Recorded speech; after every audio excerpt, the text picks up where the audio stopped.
தமிழரம் நேயர்களுக்கு அன்பு வணக்கம். மீண்டும் உங்களை சந்திப்பதில் மிகுந்த மகிழ்ச்சி. இன்றைக்கு அதிமுக ஒருங்கிணைப்பு குழுவிலிருந்து திரு புகழேந்தி அவர்கள் நம்மோடு இணைந்திருக்கிறார். வாருங்கள் நேயர்களே, சாட்ட பேசலாம். வணக்கம் சார். வணக்கம். வணக்கம் உங்களுக்கு வணக்கம்.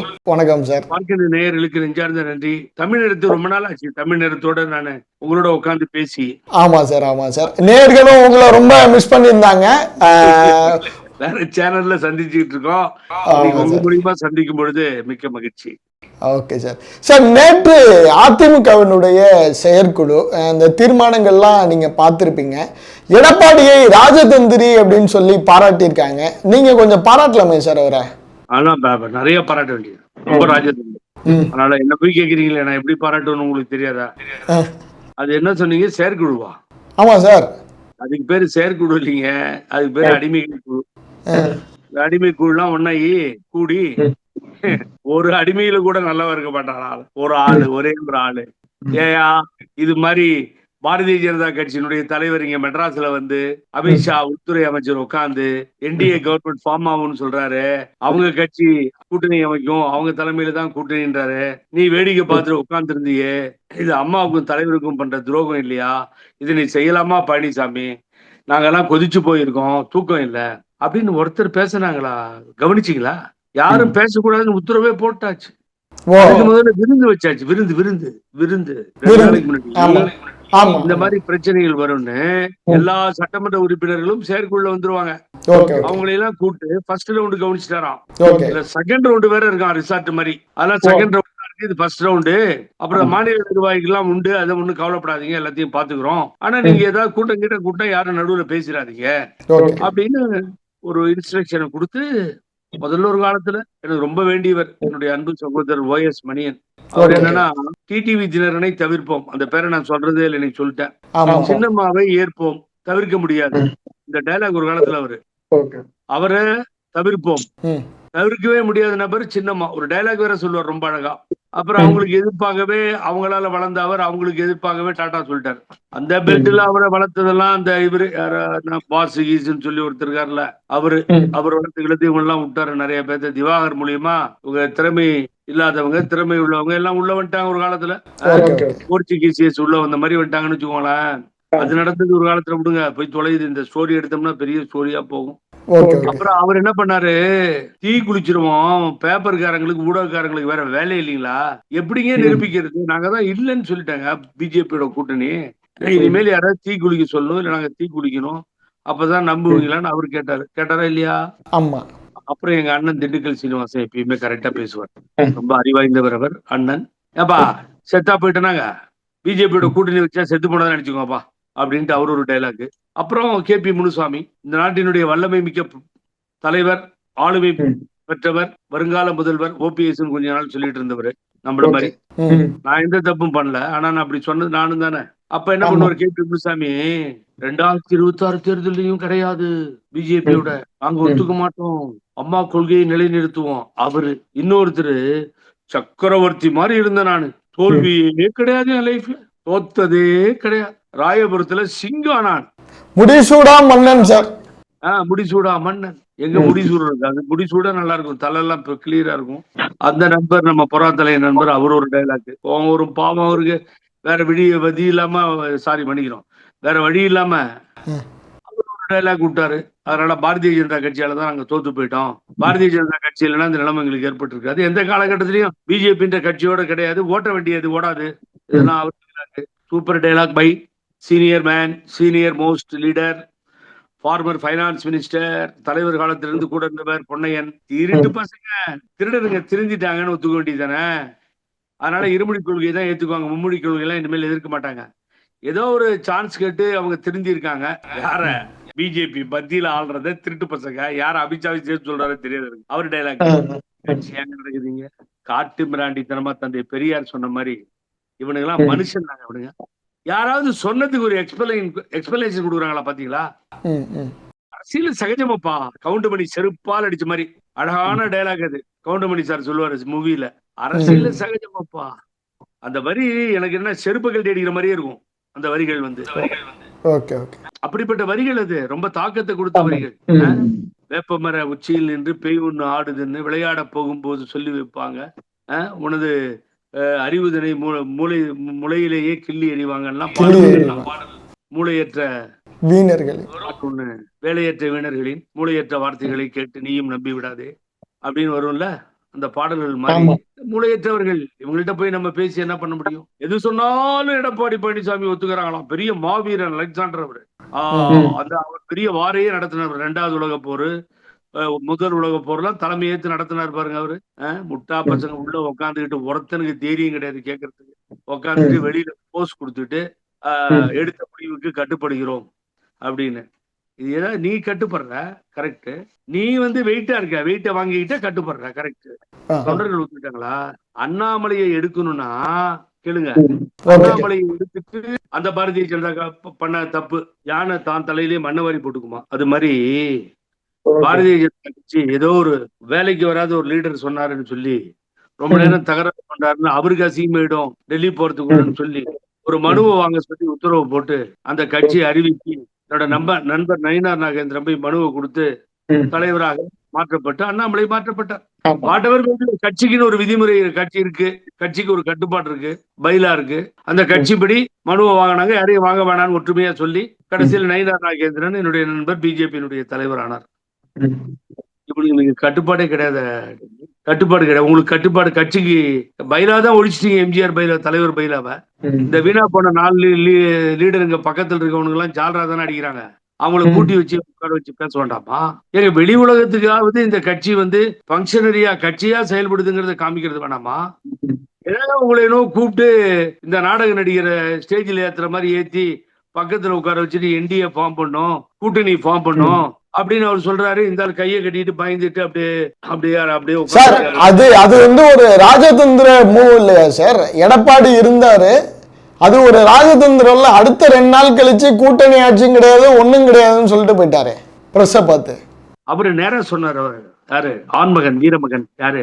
அமித்ஷா. பக்கத்துல உட்கார வச்சுட்டு we will form the government.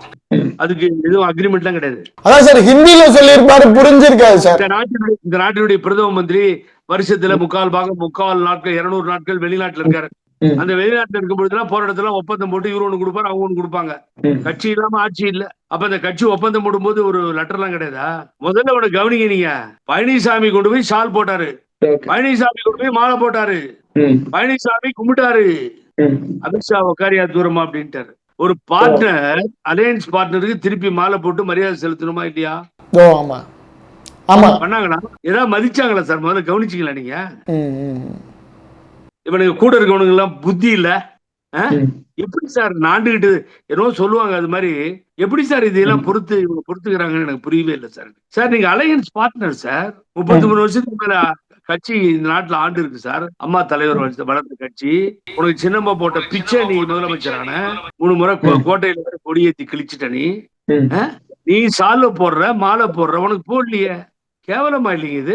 நினைச்சு பாருங்க சார். அப்புறம் நேற்று அதுல ஒரு தீர்மானத்துல சார் நீட்டுக்கு இது எதிராக பேசியிருக்கிறார். திமுக எதிர்ப்பு, நீட் எதிர்ப்பு எல்லாம் பேசியிருக்காரு. இதை போய் பாஜக கிட்ட சொல்ல வேண்டியதுதானே சார்? கூட்டணியில தானே இருக்கிறார். முதல்ல ஒரு கேள்வி கேட்டீங்க, அதுல இருந்து ஜம்ப் ஆயிட்டீங்க. இல்ல தெரியுமா, இந்த கேள்வி வந்து இப்பதான் கிளியரா ஏடிஎம்கே எங்க தலைவன் சொன்னாரு அப்படின்னு பழனிசாமி சொன்னாரு, நீங்க என்ன கேட்டீங்க கரெக்டா? ஆமா ஆமா.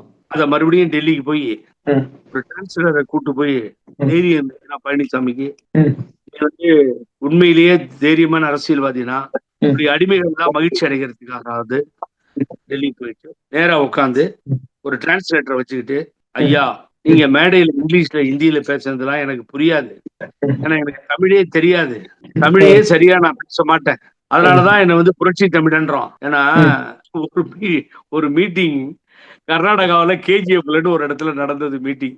அங்க ஒரு சிறப்பு பேச்சாளர் வந்திருந்தாரு. நானும் ஸ்டேஜில் உட்காந்துருக்கேன். அப்ப இருந்து எம்எல்ஏ ஸ்டேஜில் உட்காந்துருக்காரு. கூட்டமே இல்லை டெல்லியில், வெளியில கொஞ்சம் கூட ஒரு ஆள் கூட இல்ல. அந்த சைட்ல எங்கேயோ டீ கடை அங்கங்க ஒரு 20-30 பேர் நிக்கிறான். கூட்டம் இல்ல. கூட்டத்தை கூட்டிட்டோம், என்னடா இப்படி ஆகி போச்சு அப்படின்னு வேதனையில இருக்கும். ஒரு தடவை தேவேகவுடா பேசும்போது அப்படிதான் ஆச்சு தலையில. அந்த மாதிரி கூட்டமே இல்ல. சரி இருந்தால பேச விட்டா கூட்டம் வரும்னு சொல்லி சிறப்பு பேச்சாளரே பேச சொல்லிடுன்னு விட்டுட்டோம். அவர் எழுச்சி என்ன பண்ணார், எடுத்த உடனே மாபெரும் சிறப்பு வாய்ந்த இந்த கூட்டத்தில் பேசுவதில் நான் பெருமைப்படுகிறேன்னாரு. அது ஸ்டேஜில இருந்து எட்டி உதச்சிடலாமான்றது எனக்கு. ஏன்னா வெளியில கூட்டமே இல்லை. மாபெரும் சிறப்பு வாய்ந்த சரித்திரம் வாய்ந்த கூட்டன்றானே இருந்தால் அப்படின்னு. அப்புறம் எழுச்ச உடனே எனக்கு சரியான கோபம். அப்ப அப்படி இப்படி ஒரு 300-200 பேர் வந்துட்டான். அப்புறம் இறங்கும்போது ஏன் ஒண்ணுமே இல்ல, கூட்டமே இல்ல, சரித்திரம் வாய்ந்த கூட்டத்தில் பேசுகிறேன், பெருமைப்படுகிறேன்னு சொன்னீங்கன்னு கேட்டேன். அப்ப அந்த ஆள் சொன்னாரு பதிலு, ரொம்ப அழகா சொன்னார். சார் யாருமே இல்லாதது ஒரு சரித்திரம் தானே சார். உங்களுக்கு புரியுதா? யாருமே இல்லாதது ஒரு சரித்திரம் தானே சார்.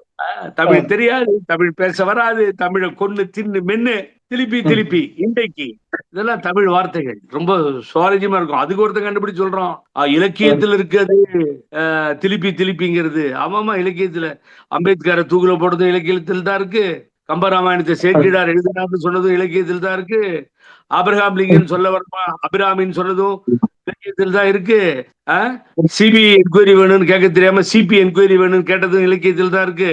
என்கிட்ட மாற்றமா இருந்த கிழிச்சு தொங்க விட்டுருவான் நான். இப்படி அது அப்போ ஒரு கிண்டல் பண்ணணும் எடப்பாடி பழனிசாமிய. ஆகவே புரட்சி தமிழர் அவர்கள் அப்படின்னு சொல்லி உதயகுமார் ஆரம்பிச்சாரு. அவர் கிண்டல் பண்றது ரொம்ப சாமானியன். ஒரு காலத்துல சின்னமாதா முதல்வர்னாரு, அதோட அவங்க கதை முடிஞ்சது. அடுத்து இவரை புரட்சி தமிழர் இருக்காரு, இவர் கதையை முடிச்சுருவாரு அவர். இப்படி அந்த அடிமை வாழ்வு, அதாவது வந்து இப்ப போய் சொல்லுங்க, போங்க டெல்லிக்கு போய் கூட்டு போயிட்டு அதே வேலுமணி தங்கமணி டைரக்டர் ப்ரொடியூசர் 2 பேத்தையும் கூட்டு போய் கதாநாயகனை விட்டு, ஐயா தப்பா சொல்லிட்டேங்க, இங்க உங்க வேலையெல்லாம் ஆகாது, தமிழ்நாட்டுல அம்மா புரட்சி தலைவர் எம்ஜிஆர் ஆட்சின்னு சொன்னாதான் வேலைக்கு ஆகும், ஆகவே ஒரு வேலை பண்ணலாம், நீங்க சொன்னது அப்ப எனக்கு புரியலீங்க இங்கிலீஷும் ஹிந்தியும், சாரி மன்னிச்சிருங்க, இப்ப டிரான்ஸ்லேட் பண்ணிட்டாங்க, ஆகவே என்னுடைய தலைமைன்னு சொன்னீங்க நன்றி, அதே மாதிரி என்டிஏ கூட்டணி ஆட்சின்னு சொல்லாதீங்க, அதிமுக ஆட்சி அமையும் சொல்லுங்க. என்டிஏ கூட்டணியில நாங்க இருக்கோம், தமிழ்நாட்டை பொறுத்தவரை அதிமுக ஆட்சி அமையும் சொல்லுங்க, ரொம்ப நல்லா இருக்குங்கன்னு தேடி இருந்தா போய் சொல்லுங்க. ஓகே சார், இப்ப இவங்க நான் போய் சொல்லிட்டா, அமித்ஷா போய் சொல்லிட்டா, நான் எடப்பாடி பழனிசாமி ஏற்றுக்கொள்கிறேன், திருடி போட்ட வழக்கெல்லாம் வாபஸ் வாங்கிடுவீங்க.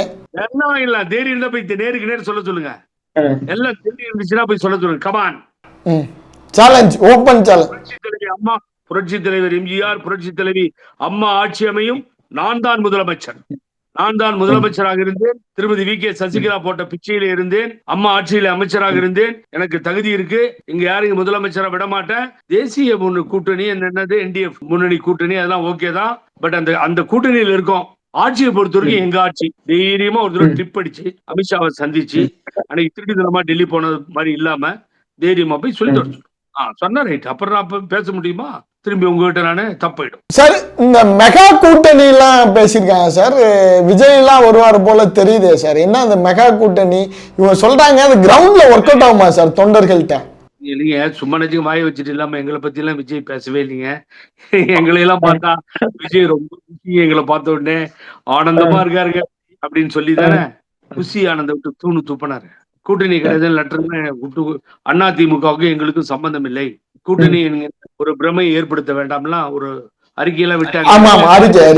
ஆமா, இன்னமும் மரியாதை. சில பேர் உட்காந்துட்டு இதை பேசிட்டு இருக்காங்க சார், அங்க எங்க வரும் பாரு, வரும் வராம போகாது.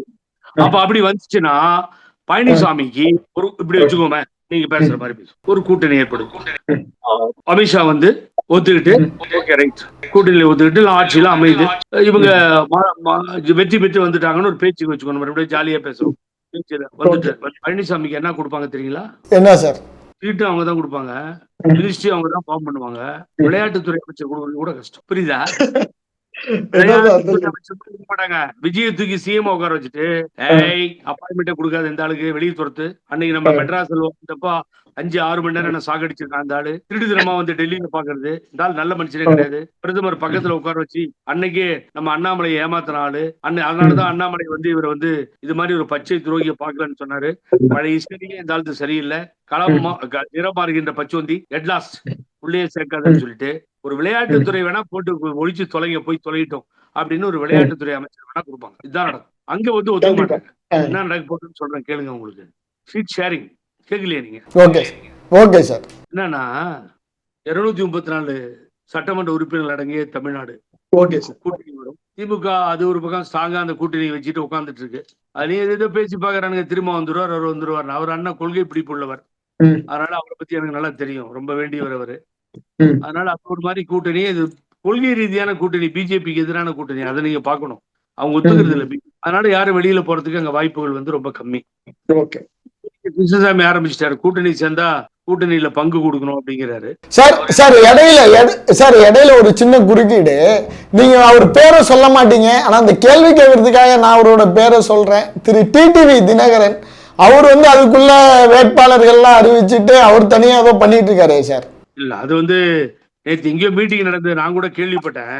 அவர் அண்ணன் கோபால்னு சொல்லி முன்னாள் நாடாளுமன்ற உறுப்பினர், அம்மா காலத்துல இருந்திருக்காரு நாடாளுமன்றத்துல. ஒரு காலத்துல எல்டிடி பத்தி பிரமாதமா பேசி அம்மா கிட்ட பாராட்டு வாங்கினவர். அதுக்காக கூட நேரா பார்த்து அவரை சலிச்சுக்கிட்டாரு. ஆகவே அவர் ஒரு சேர்மனா இருந்தவங்க, எம்பியா இருந்தவர், நல்ல பேர் இருக்கு அந்த ஊர் பக்கம், அந்த தொகுதியில. ஆகவே அவருடைய மகன் பார்த்திபன் முன்னாள் சட்டமன்ற உறுப்பினர். அப்பாவினுடைய நல்ல செயல்பாடுகளுக்காக மகனுக்கு அந்த சட்டமன்ற உறுப்பினர் கொடுக்கப்பட்டது. அதனால ரொம்ப திறமையானவர்கள். அந்த அந்த பேரு நல்ல பேர் வாங்கியிருக்காங்க அந்த ஃபேமிலி. அதனால அவங்கள நேத்தி நான் பேர் சொல்லாத ஒரு மனிதர் இந்த நேரத்துல ஒரு கூட்டம் போடுறதுக்கு ஆள் கிடையாது. அவங்கதான் கூட்டம் போட்டு பிரமாதமா இது பண்ணாங்க போல் இருக்கு. அதனால அவர் பாராட்டிட்டு வந்திருக்காரு. ஆனா அந்த பாராட்டுதலுக்கும் அந்த தேர்தலில் அந்த தொகுதியில் நிற்பதற்கும் தகுதியானவர் பார்த்திபன் என்பதில் எனக்கு மாற்று கருத்து இல்லை. என்னுடைய அன்பு தம்பி, அது அவ்வளவு உழைப்பாளி, ஓடிக்கொண்டே இருப்பார், ஓய்வில்லாமல் உழைக்கின்ற மனிதர். அம்மா கிட்ட நல்ல பேர் வாங்கலாம். ஆனா பிரச்சனை அது இல்லை. உங்களுக்கு இந்த சொன்னவர் செய்வாருன்னு எனக்கு தெரியாது. சொல்லிட்டு வந்தாங்க அந்த தொகுதியில் நிறுத்துவேன்னு. ஏன்னா இவர் எங்க நிக்கிறாருன்னு எனக்கு தெரியல. அதை நீங்க பாக்கணும். இவர் எங்க நிக்கிறாரு, அதுக்குதான் வந்தேன். அமித்ஷா பழனிசாமி குரூப் கிட்ட, பழனிசாமி கிட்ட எல்லாம் பேசுறது இல்லை. அமித்ஷா ஒரு அறிவாய்ந்த மனிதர்கிட்ட தான் பேசுவார் அவர், இல்லையா? அதனால அவர் தங்கமணி, வேலுமணி பின்னாடி இருந்து இயக்கிறவங்கள்ட்ட தான் அதிகமா பேசுறது. அதனால 100 சீட்டை கொடுங்க. எவ்வளோ? 134ல 100 சீட்டை கொடுங்க. அப்ப மீதி எவ்வளவு? 134. நீங்க வச்சுக்கோங்க, ஏதோ பண்ணிக்கோங்க. இந்த 100 சீட்டு நான் கூட்டணியை மெயின்டைன் பண்ணிக்கிறேன், நாங்க எடுத்துக்கிறோம். பாமக வரும், பாமக கொடுக்குறோம். தேமுதிக கேப்டன் கட்சி நாங்க ட்ரை பண்றோம், அதையும் ட்ரை பண்ணி பாக்குறோம், விட மாட்டோம். அவங்களையும் எங்களோட சேர்த்துக்கிறோம். 1, 2, 3. அப்புறம் நீங்க நீங்க உங்க சீட்டு எடுத்துக்கிட்டீங்க, இன்னும் வேற வேற கட்சிகள்லாம் வரும், நாங்க பாத்துக்கிறோம் அப்படின்னு 100 இடங்களில் ஒரு 5 தான் ஓபிஎஸ் தான் ஆல்ரெடி நிக்கிறாரு. அவரை கூப்பிடவே வேண்டியது. பாரதிய ஜனதா வாழ்க, மோடி வாழ்க, மோடிக்கு வாழ்க, அமித்ஷா வாழ்க, ஒரு அண்ணன் வாழ்க, இத்தனை நாள் அண்ணாமலை வாழ்க, இப்ப மறுபடியும் பாத்தீங்கன்னா நயினார் நாகேந்திரன் வாழ்க அப்படின்னு வீடு தேடி போய் அலையறதுக்காக எங்க அண்ணன் ஓபிஎஸ் காத்துட்டு இருக்காரு. அவருக்கு ஒரு 5 சீட்டை கொடுத்துருவாங்க. நீங்க பேர் சொல்லாத நபருக்கு 5 சீட்டை கொடுப்பாங்க. பிரச்சனை என்ன வரும்னு கேட்டீங்க, அந்த தொகுதியை பிஜேபி ஒப்புக்கொள்கிறதா இல்லையா? அந்த 100 சீட்ல எந்தெந்த தொகுதியை அவங்க எடுத்துட்டு போறாங்க தெரியாது எனக்கு. இப்ப நீங்க கேட்ட பார்த்திபனை பொறுத்த வரைக்கும் கொடுத்தா பார்த்திபன் ஜெயிச்சிருவாரு. மக்கள் செல்வாக்கு அங்க அதிகமா திமுகவோட பயங்கர மோதலா இருக்கும். அது அவங்களுக்கு அந்த இது இருக்கு, ஆற்றல் இருக்கு. பட் இங்க என்ன பிரச்சனைன்னு கேட்டீங்கன்னா, இந்த 100 சீட்டை வச்சு பாரதிய ஜனதா கட்சி ஒரு கூட்டணி அமைச்சு ஃபுல் ஃபோர்ஸ் இறக்கி அதை எப்படியாவது பயன்படுத்தி ஏதாவது பண்ணணும்ன்ற முயற்சியில இறங்குது. 100 சீட்ல ஒரு சீட்டு குறையாது. நான் தமிழ் நேரத்துக்கு பதிவு பண்றேன். 100 இடங்களை பாரதிய ஜனதா எடுத்துக்கொள்ளும். அந்த 100 இடங்களில் எடப்பாடி பழனிசாமி வேணா ஒரு சீட்டை விட்டு கொடுத்துடலாம், அவங்க தலைமை இருக்குன்னு சொல்லி. வேறு யாருக்கும் இந்த ஆள் சீட்டு கேட்க முடியாது, இவரு கொடுங்க அவரு கொடுங்கன்னு. வேலுமணிக்கு தங்கமணிக்கு சீட்டு உண்டு, எடப்பாடி பழனிசாமிக்கு சீட்டு உண்டு, இன்னும் 2 பேரை சேர்த்துக்கோங்க, சீட்டு உண்டு. இந்த 5 பேரை தவிர 95 இடங்களையும் பாரதிய ஜனதா கட்சி எடுத்துக்கொண்ட பின்னால் தான் அதிமுகவுக்கு மீதமுள்ள சீட்டுகளை பிச்சை போடும். நயினார் நாகேந்திரன் ரெட்டையில கீழே புரியுதா உங்களுக்கு? பிச்சை 95 இடத்தை, அந்த பிச்சையை எடுக்க வேண்டிய இடத்தில் தான் இவர்கள் இருக்கிறார்கள். அரசியல் பிச்சை வாழ்வு இது. அவங்க கொடுத்தது போக மீதியை எடுத்துக்கிட்டு கொடுக்கணும். இதுல யார் பாதிக்கப்படுவான்னு கேட்டீங்கன்னா, நாங்க ஏற்கனவே இங்க எம்எல்ஏவா இருக்காங்கண்ணே, நாங்க எங்க தொகுதியெல்லாம் அம்மா இருக்கப்பயே 2வது தடவை, நான் 3வது தடவை, நான் 2வது தடவை, ஏன் தொகுதி பிஜேபி கேட்டா என்னென்ன பண்ணோம், நாங்க தெருவுக்கு தான் போகணும்னா, இதெல்லாம் நியாயமான இப்படி இழுத்து ஒம்பள மாட்டிட்டீங்களேண்ணா, எங்க தொகுதியை பிஜேபி கேக்குதுங்கன்னு 66 எம்எல்ஏவும் அந்த இடத்த தக்க வச்சுக்கிறதுக்கு தெரு தெருவாக அலைகின்ற சூழ்நிலை வந்துவிடும். யாரும் கூட்டணி பத்தி பேசக்கூடாது. நான் தான் கூட்டணியை விற்பேன், நான் தான் கூட்டணியை வாங்குவேன், நான் தான் கூட்டணியை டிசைட் பண்ணுவேன், நான் தான் கூட்டணிக்கு விருந்து கொடுப்பேன். ஆகவே நீங்க பேசினா தொலைச்சிடுவேன். அடிமைகளா? எஸ் சார், நோ ப்ராப்ளம், என்ன வேணா டிசிஷன் எடுங்க. நாளைக்கு காலையில திமுகவோட சேர்ந்துட்டீங்கன்னா சேர்ந்துக்கோங்க, வாழ்க அப்படின்னு சொல்லிட்டு போயிடுவோம் அப்படின்னு சொல்லி இந்த சீட்டுக்காக தெரு தெருவாக அலைகின்ற சூழ்நிலையை நாம் பார்க்கத்தான் போகிறோம், நடக்கத்தான் போகிறது. பிஜேபி எடுத்தது மீதிதான் கிடைக்கும். எங்க அண்ணன் எப்படி ராமநாடுக்கு போனாரோ அந்த கதியாகும். இதெல்லாம் நடக்குதான். சார் சார் இப்ப நீங்களும் இந்த தேர்தல் ஆணைய வழக்கு நீங்க மட்டும் தான் எடப்பாடிக்கு ஒரு சிக்கலா இருப்பீங்க இவருக்கு. நீங்களும் இந்த வழக்கெல்லாம் வாபஸ் வாங்கிட்டு என்டிஏல ஒரு சீட் வாங்கிடலாம்ல சார்? அது நடக்காது நைனா, நடக்கவே நடக்காது. நேத்து கூட என்ன ஒருத்தர் சொன்னார் டிபேட்ல, அதுல பேசும்போது, ஏன் சார் நீங்க இப்படி பண்ணிட்டு இருக்கீங்கன்னு. நான் பண்ணலீங்க, என்னால தாங்கிக்க முடியலீங்க. என்னை வளர்த்தது எனது தாய் புரட்சி தலைவி அம்மாங்க. அரசியல் வாழ்வு கொடுத்தது அவங்க, அவரிடத்தில் வளர்ந்தங்க. எல்லாரும் எனக்கு வேண்டியவர்கள், நண்பர்கள், சுற்றத்தார், யார் யாரோ நல்லெண்ணம் கொண்டவர்கள். உங்களை போல உங்க ஃபாதர் மாதிரி இருக்கவங்க எல்லாம் என்ன ஒரு நல்ல இடத்துல போய் செட்டில் ஆங்க புகழேந்தி, தினம் இப்படி தகராறா போய் பண்ணிட்டு இருக்கீங்களேன்றாங்க. இல்லைங்க, அது இல்லைங்க. எல்லாரும் என்ன தப்பா நினைக்கிறேன். தொண்டர்கள் முடிவு தாங்க புகழேந்தி பேசிட்டு இருக்கேன்.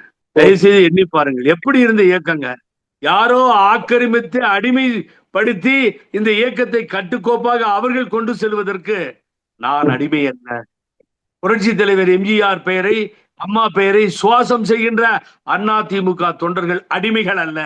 தந்தை பெரியாரும் பேரறிஞர் அண்ணாவும் தோற்றுவித்த இந்த திராவிட இயக்கத்தை கபலீகரம் செய்ய முயல்கிறவர்கள் இங்கே அந்த கபலீகரத்தை செய்ய முடியாது.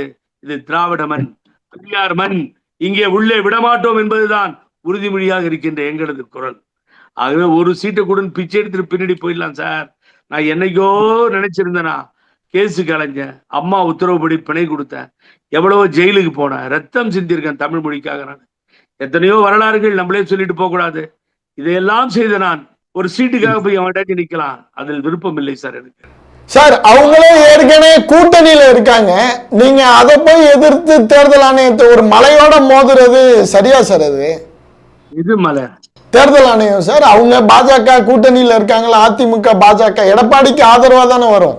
என்னை பொறுத்தவரை நான் இமயமலை, பழனிசாமியை பொறுத்தவரை குன்று வெக்கேட் ஆயிடுச்சு ஹைகோர்ட் அமர்வுல. டெல்லியில இருந்து நீதிபதி லாயர்ஸ் எல்லாம் கூப்பிட்டு வந்து ஒரு வாரம் போராடி பார்த்தாங்களே. சூரியமூர்த்தி போட்ட கேஸ், அப்புறம் நான் டெல்லியில போட்ட கேஸ் என்னாச்சு, போயிடுச்சு. இப்ப தேர்தல் ஆணையம் வழக்கு ஆரம்பிச்சிருச்சு. உச்ச நீதிமன்ற உத்தரவுப்படி சிவில் டிஸ்பியூட் பெண்டிங் இருக்க, அந்த சிவில் கோர்ட் அது முடிவெடுக்கின்ற வரை முதல்ல தப்பா கொடுத்த ரெட்டாலையை திருப்பி கொடுக்க கூடாது என்கின்ற வாதத்தை முன்வைத்திருக்கிறோம். ஈரோடுக்கு மாத்திரமே கொடுக்கப்பட்டது.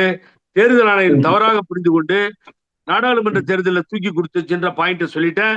நீங்க கொடுத்த தப்பால 40 இடத்துலையும் தோத்துட்டோம், அந்த டேமேஜஸ் ஈடுகட்டவே முடியாதுங்கிறதையும் தேர்தல் ஆணையத்துக்கு சொல்லிட்டோம்.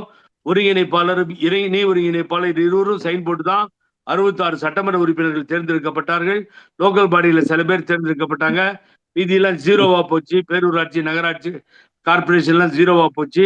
தேர்ந்தெடுக்கப்பட்ட பஞ்சாயத்துல சில பேர் வந்தாங்க. இவர்கள் இணை ஒருங்கிணைப்பாளரை நீக்கியதன் மூலம் இவங்க ஜெயிச்சதும் கேள்விக்குறியிடும். சாசனம், அதாவது கான்ஸ்டிடியூஷன் பெஞ்ச் போற நிலைமை ஏற்படும். அதாவது தேர்தல் ஆணையத்துக்கு முன்னால் இதையெல்லாம் எனதும் எனது வழக்கறிஞர்களும் எடுத்து வைத்து மிக தெளிவா இருக்குங்க. தேர்தல் ஆணையத்தை பொறுத்தவரை ஒரு நியாயமான தீர்ப்பு கிடைக்கும். அது கிடைக்கலன்னா 5 நிமிஷத்துல சுப்ரீம் கோர்ட்ல மூவ் பண்ணி வாங்கிடுவோம். ஏன்னு கேட்டீங்கன்னா, இந்த உச்ச நீதிமன்றத்தை நான் நம்புகிறேன். ஏன் தேர்தல் ஆணையம் 100% நம்புகிறேன். இல்ல ஏதாவது ஆச்சுன்னா நான் உச்ச நீதிமன்றத்தை முழுமையாக நம்புகிறேன். வக்ஃப் போர்டுல பாத்தீங்கன்னா அதுக்கு ஒரு ஸ்டே கொடுத்து நோட்டீஸ் போயிருக்கு. செந்தில் பாலாஜி ஜெயிலுக்கு போறியா, மந்திரியா இருக்கான்னு கேட்டு செந்தில் பாலாஜி நீக்கப்பட்டார். நியாயம் கிடைத்திருக்கிறது. 10 பில்ல வச்சுக்கிட்டு இவர் ஏதோ பெரிய ராஜா மாதிரி உட்கார்ந்துக்கிட்டு இந்த சட்டமன்றத்தினுடைய அதிகாரம் படைத்த தலைவராக இருந்த ஆளுநர் அதிகாரத்தை மீறி உல்லாச பயணம் ஊட்டியில போறாரு, அங்க சுட்டுட்டு சாகறான் ஜம்முல. இவர் குழு கேக்குது இவருக்கு, யாருக்கு, இந்த ஆளுநருக்கு. சுப்ரீம் கோர்ட் எத்தனை தடவையா சொல்றது உனக்கு? 2வது தடவையும் அசம்பிளியில அதை அப்ரூவல் பண்ணி உனக்கு அனுப்பிச்ச பின்னாடி சட்டத்துல எங்க இடம் இருக்கு? குடியரசுத் தலைவருக்கு அனுப்பிச்சு இருக்க, அவருக்கும் சேர்த்து டைம் லிமிட் கொடுக்குறோம், நீ செய்தியா இல்லையான்னு கேட்டு செய்யாதால உச்ச நீதிமன்றமே அதை பாஸ் பண்ணிடுச்சு பில்ல. இந்த அவமானம் ஏற்பட்ட பின்னால் இந்த ஆளுநர் ஒரு நிமிடம் இங்க இருந்திருக்க கூடாது. மூட்டை முடிச்சதான் கட்டிட்டு வெளியில ஓடி இருக்கணும். ஆனா இப்படிப்பட்ட அதிகாரத்தை செலுத்தி தமிழுக்கு எதிராக, கல்வி கொள்கைக்கு எதிராக, புறம்பாக தமிழர்களுக்கு எதிராக நடக்கின்ற ஒரு அது போன்ற ஆளுநர்கள், மத்திய அரசு இப்படிப்பட்டவர்களுக்கு அவர்கள் இவர்களை ஆக்கிரமிப்பு செய்கின்ற இடத்திலே போய் அதிமுக நிற்பதை அதிமுக தொண்டனாகிய நானோ, தொண்டர்களோ, குடியெடுக்கும் தொண்டனோ ஏற்றுக்கொள்ள மாட்டார்கள். அவர்கள் தான் முடிவெடுப்பார்கள். சார் இவங்க 4 பேரும் சரண்டர் ஆயிட்டாங்க. ரொம்ப நேரமே நம்ம ஆர்கியூ பண்ணா கூட சரண்டர் ஆயிட்டாங்க. நான் சரண்டர் ஆக மாட்டேன். நடக்கவே நடக்காது நைனா. எனக்கு இன்கம் டாக்ஸ் ரைட்லாம் விட்டாங்க. 10 பிச்சை எடுக்க முடியல. என்கிட்ட ஒண்ணும் இல்ல. அந்த தைரியம் இருக்கு எனக்கு. ஆகவே தைரியத்தை எங்க அப்பா கொடுத்தார். 6 முறை மொழி போராட்டத்திற்கு சிறை சென்றவர். தந்தை பெரியார் வழியில வந்தவர்கள் நாங்கள். அதனால மத்தவங்கள தவறா பேசவே மாட்டேன். எனக்கு இன்னும் ஓப்பனாவே உங்கள்கிட்ட சொல்றேன். எனக்கு அதிகமா நண்பர்களே பிராமண சகோதரர்கள் தான். ஆகவே அவர்களுக்கு தகுந்த மரியாதையை கொடுத்து பார்ப்பவன் நான். ஆகவே எங்களுக்குள் வித்தியாசம் இல்லை, வேறுபாடுகள் இல்லை. கொள்கையிலே பிடிப்பாக நிற்பவர்கள் நாங்கள்.